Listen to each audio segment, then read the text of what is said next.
the yoga studio. Hey everyone, thank you for joining me today. I wanted to do a flexibility video in how to prepare for splits. Now you don't necessarily have to want to do splits, or maybe you are training to do them, working your way towards there, but this is my warm-up that I use to prepare for flat splits. If you want to learn how to do over splits, I will maybe include some tips in this video, or might just end up doing a separate one. And this is also how to address hip flexibility, primarily hip extension, which is what we'll work with primarily to achieve splits. The flexibility portion will be a voiceover because I will be far from the camera, and just so you hear the audio better, that's why I decided to do the voiceover for that stretching portion. I hope you enjoy, and if you haven't already, please subscribe to my channel. I am looking to do more flexibility videos and definitely taking opportunity of time and space when it is available. And please suggest any other flexibility tips, advice for different body parts. I am looking to do one for shoulders and back bending. Leave your suggestions down below and I'll see you soon. Before we do any stretching, it is recommended that you warm up the body first, head to toe, and here I do some spinal undulations to achieve that. For a little more heat, you can add a plank at the end of the sequence, and it is modifiable by placing the knees on your mat. If you want a little more, you can add a push-up, again with the knees on the mat, or you can also do it straight body.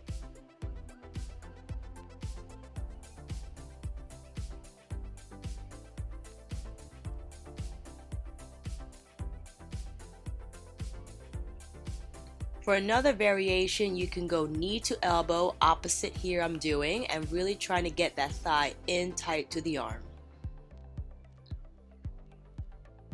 To warm up the hamstrings, I like to do hip bridges either with one or two legs, and trying to keep the leg aligned with the opposite knee to fire up the core and also the glutes. To begin this series, I like taking this mobility drill where I carefully go from a piked hip position into an extended one. And my hip is externally rotated and I bring the hands inside for easier access. Our first hip flexor lunge is the 90-90 variation, and we're trying to keep the hip as extended as we can and avoid piking it.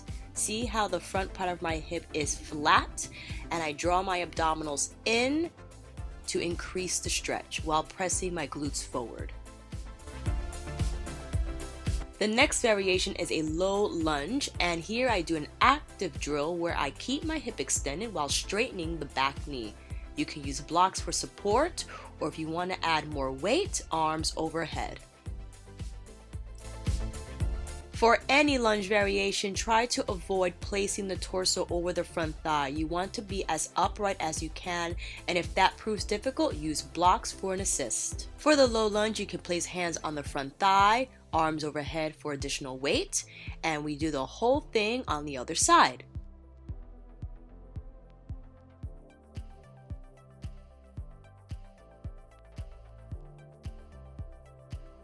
The next phase, we move into our hamstrings, and here I use blocks to help me in the half split position if the floor is too far.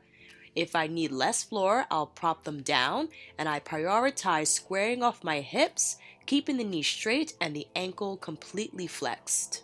If the floor is too far, definitely use blocks to help lift the body higher so you can arch the spine, peeling the belly over the thigh, targeting the hamstrings, and not just stretching the back. If that's too difficult, I like to go on my back with a strap, towel or shirt can work, wrap it around the arch, and help stretch the hamstrings in this way.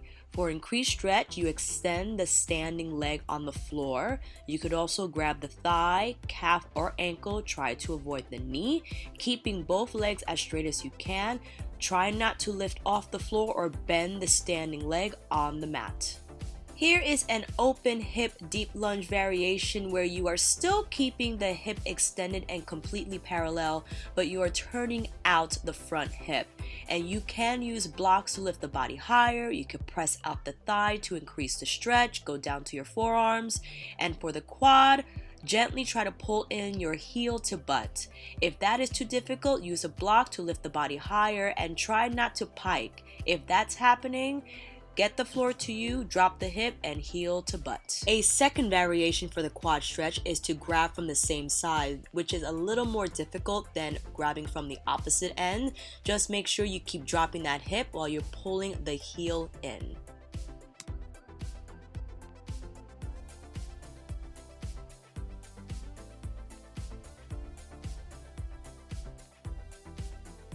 Now we start thinking about sliding forward, and here I'm in an over lunge where still the back hip is square, parallel, extending, but I step my foot out further so I could drop my hips lower. If you can extend the front knee, have blocks nearby so the body can stay high. Otherwise, you'll start to lean over your front leg and de-square the hips. Prioritize squaring off the pelvis, keeping that hip extension a priority. If you can get all the way down, try to take your hands off the floor and balance on your legs by activating them.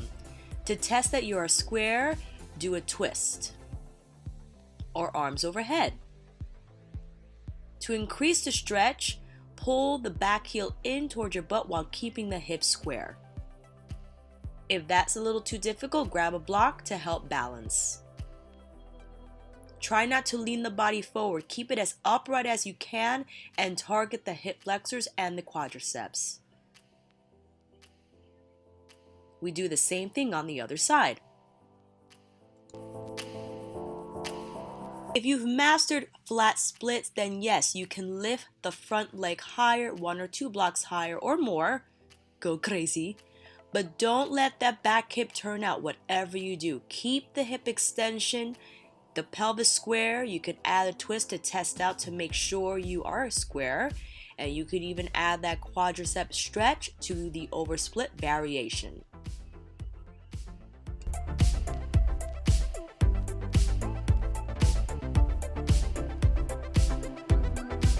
And that's it, guys. Let me know if you have any questions down below, and I'll see you on the next flexibility video.